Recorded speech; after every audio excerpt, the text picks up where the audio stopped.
It's not a stretch to say that the Hall of Fame is inducting one of the greatest basketball players in state history when it comes to Seimone Augustus. She has proven it on the high school, college, and professional levels. She was always hardworking. She was always eager to learn. A good teammate, fun teammate, a competitor. Hands down, was the single greatest one-on-one basketball player our league has ever seen. Seimone was the Sports Illustrated cover girl as a high school freshman in an article that headlined the question, "Is she the next Michael Jordan?"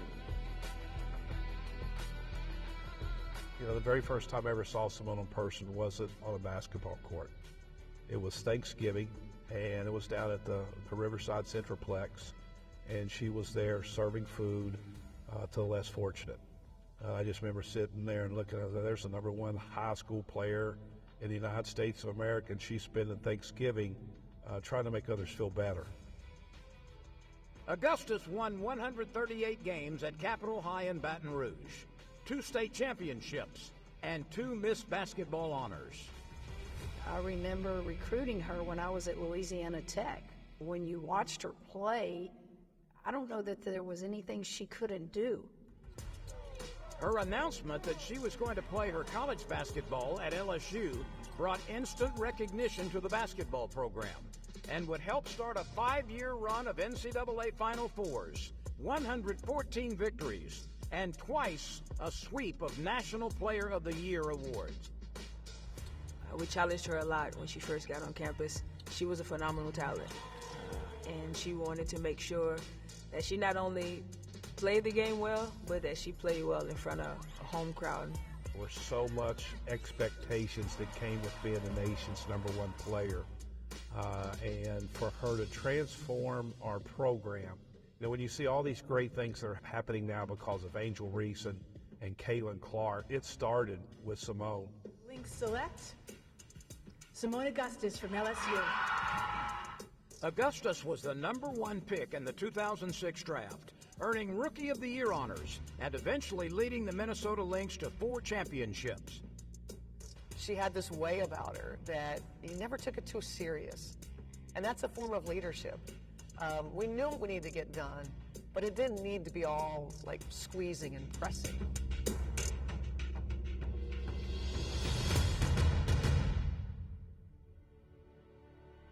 She also would earn international titles in the Euro Cup and earned Olympic gold medals 3 times with Team USA. You know, one of the most moving moments of Seimone's career was when she was on stage at a press conference in Rio de Janeiro at the Olympics as the flooding was happening in Baton Rouge. To know that everyone back home is going through something, everyone has lost something. Me and Coach was just talking about 40,000 people lost their homes, and they still try to go to maybe the local, night spot or the local restaurants where they know the game will be played to just kind of watch, to cheer me on. And it's just, honor and privilege. In Baton Rouge, this is for you. Her uniform number, 33, was retired by LSU in 2010, making her the first female athlete in school history to receive that honor. The Minnesota Lynx would follow, retiring her jersey in 2022. The next year, she would become the first female athlete in LSU history to have a statue erected in her honor. Her parents are her biggest supporters, and they're so proud of her. And when I came back to coach at LSU, they were some of the first people to come to practice. I don't think Seimone is done. To see how much she's grown as a person into the woman that she is now, like a caterpillar turning into a butterfly. She's blossomed. She has done all of it with an amazing amount of humility. That's why she's not just a Hall of Fame player, but a Hall of Fame person. She has given us basketball moments that fans will always remember. Ladies and gentlemen, Louisiana Sports Hall of Famer, Seimone Augustus.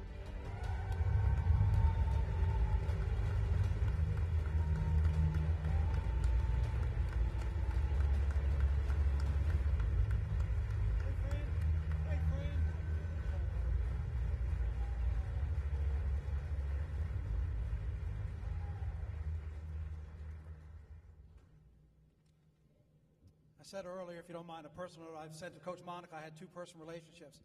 Coach Monica, because I covered him for my 11 years in local TV when he was a coach, and this young woman because I covered her when she was in her high school days, and here we are sitting. So it's quite a personal honor for me, Seimone, to be here with you.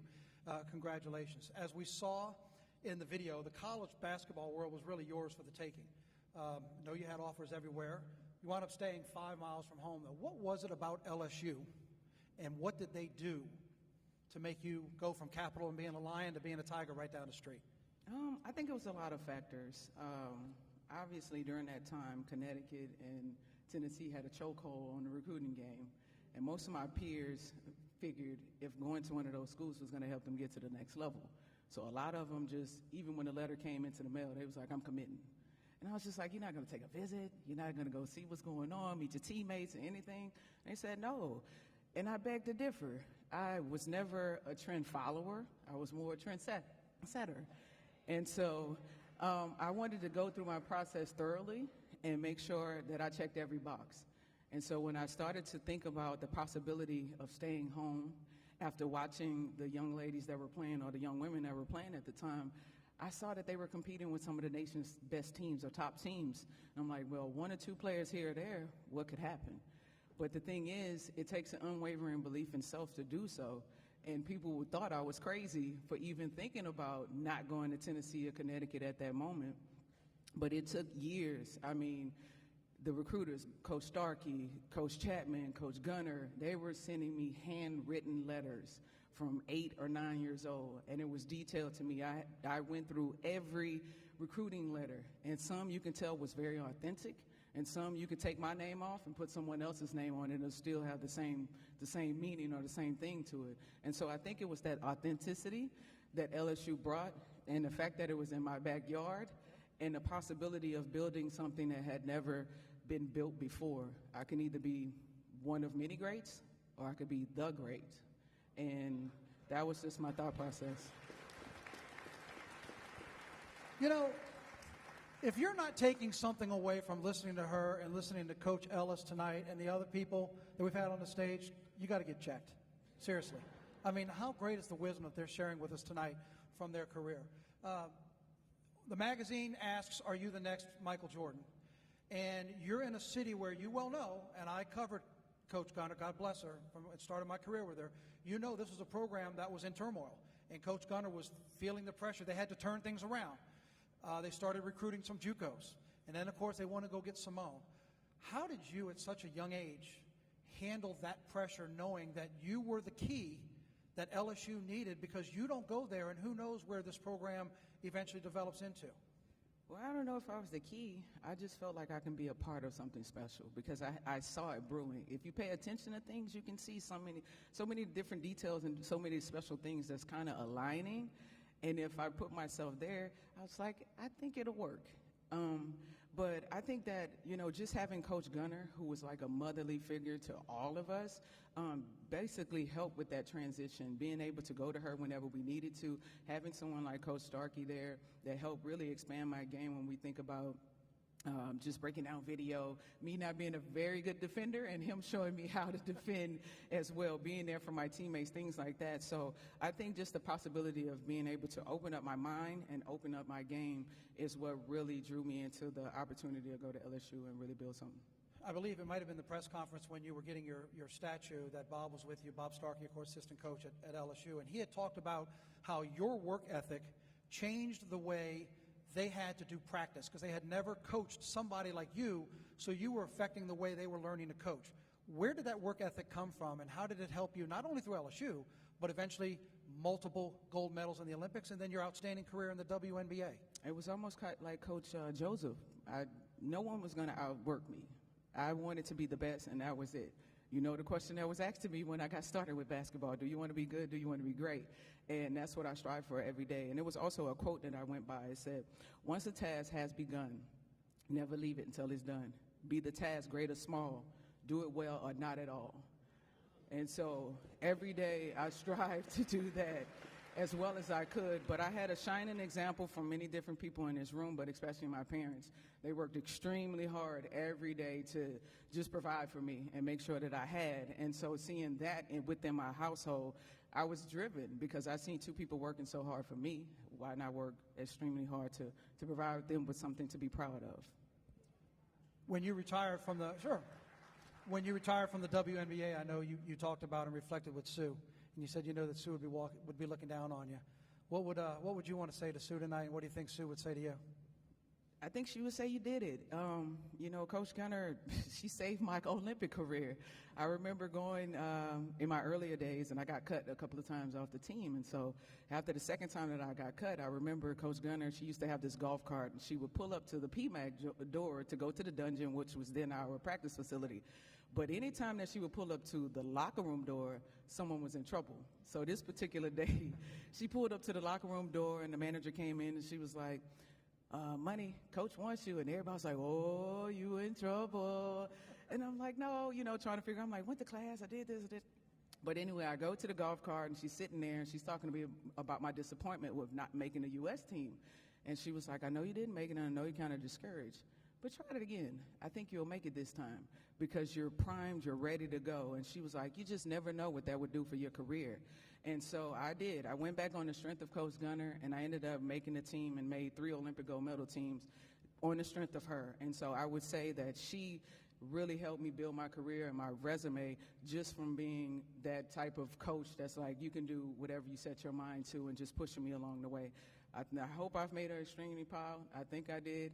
And I think she would be excited that I'm now back, on the staff. Thank you, Coach Mulkey. Yeah, we're going to talk about that. Yeah.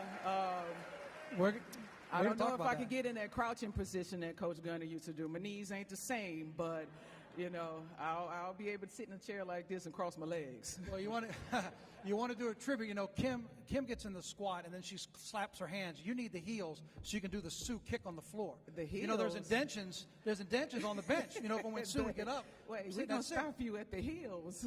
At the heels? You see what I got on? 2 more things, and I'm going to let you. I'll let you go. I know what it means for you always carrying the banner as an LSU Tiger, and you were a big reason why LSU went to 5 in a row. Couldn't win one, but you got it there, and you set the bar for the next level. So as an alum, I wanted to know what it meant to you 2 years ago when you saw Kim and company go to Dallas, do what they had to do, go to Cleveland, take care of business, and hoist the banner. That meant everything, because that was the one thing in my career that, I'm very hard on myself. I'm my biggest critic. And I'm like, people put me on the Mount Rushmore and everything. And I'm like, but I didn't get an NCAA. That's the one thing when you think about the greats that are across the board, they at least have one NCAA.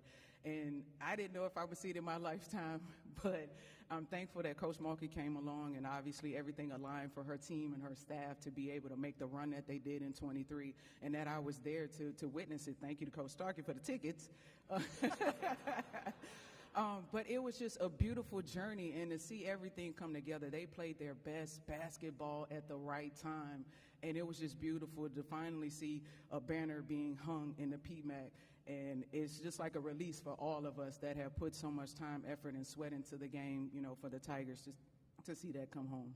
So Coach Mulkey tried to recruit you, and she didn't get you to go play college out of high school, but she's obviously done a heck of a recruiting job, because you told me coaching wasn't necessarily the bug that was getting you, but now you are an assistant coach on Kim Mulkey's staff. So congrats to Kim for finally recruiting you. And what is it like now to be a coach? Look, I'm going to have to say I'm sorry, Coach. I couldn't go to Waco. I couldn't go. But no, it was... I guess it was a long time coming. I wasn't even expecting it. I was speaking to a season ticket holder earlier, and she was like, divine timing. And I was like, it really was, The fact that I received a phone call from Coach Starkey initially, just kind of checking my temperature, like, you still want to coach? I'm like, yeah, I want to coach. And I'm like, all right, what do you think about being on staff? I'm like, yeah. And so next thing I know, Coach Mulkey's calling me, and she's, telling me all these wonderful things. But I think the most amazing thing about what she said in our 3-week interview process was that I always worried about my voice and how well would I speak, or would the ladies receive my information as I'm trying to articulate it to them. She was like, be yourself. And that's one of the hardest things for anyone to do. As you all know, when we walk out of the house, we put on our mask, our defensive mechanism, and we go out into the world and we present ourselves. But for someone, especially someone like Coach Markey, who every day, as we know, she comes out as herself. She's going to put her shiny gear on.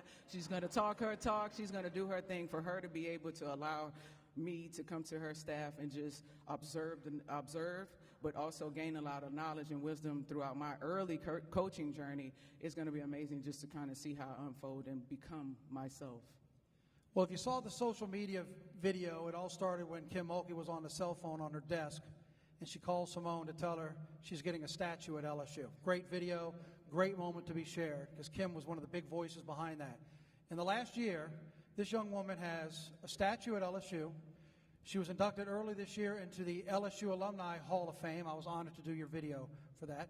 The Women's Basketball Hall of Fame. And guess what? Naismith is calling later this year. And tonight it's the Louisiana Sports Hall of Fame. Find me somebody who's had a better year than this woman right here. What an honor to have you. Congratulations. Seimone Augustus, ladies and gentlemen.